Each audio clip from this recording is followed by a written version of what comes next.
Hello বন্ধুরা, আজকে তোমাদের সাথে শেয়ার করব মোচার চাল ঘন্টের রেসিপি।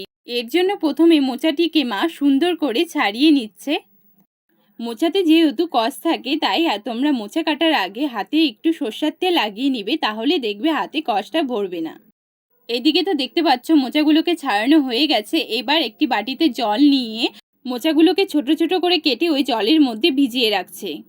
এবার একটি কড়াইয়ে জল নিয়ে তার মধ্যে অল্প পরিমাণ হলুদ আর লবণ দিয়ে জলটা গরম হয়ে আসলে এর মধ্যে কেটে রাখা মোচাগুলিকে দিয়ে কিছুক্ষণ ভাপিয়ে নিতে হবে, এতে মোচার ভিতরে থাকা কষটা বেরিয়ে যায়। এইদিকে কড়াইয়ে তেল গরম বসিয়ে ফোড়নে দিয়ে দেবো তেজপাতা, শুকনো লঙ্কা, এলাচ, দারচিনি, অল্প গোটা জিরে।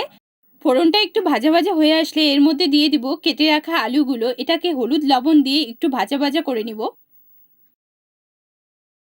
এবার আলুটা একটু ভাজা ভাজা হয়ে গেলে এর মধ্যে আগে থেকে ধুয়ে রাখা গোবিন্দভোগ চালটি দিয়ে অল্প ভেজে নিব।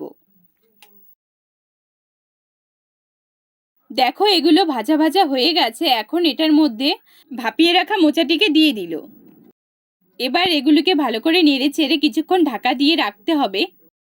এবার এর মধ্যে দিয়ে দিতে হবে আদা বাটা, জিরে গুঁড়ো, ধনে গুঁড়ো আর অল্প পরিমাণ চিনি দিয়ে একটু জল দিয়ে এটাকে এবার কষিয়ে নিতে হবে কিছুক্ষণ। দেখো কষানো হয়ে গেছে। এখন এর মধ্যে গরম মশলা গুঁড়ো আর ঘি দিয়ে একটু নেড়ে চেড়ে এটাকে নামিয়ে দিলেই তৈরি হয়ে যাবে আমাদের মোচার চাল ঘন্ট। কেমন লাগলো তোমাদের আজকের রেসিপিটা অবশ্যই আমাকে জানাবে। তোমরাও একবার বাড়িতে এভাবে বানিয়ে খেয়ে দেখো।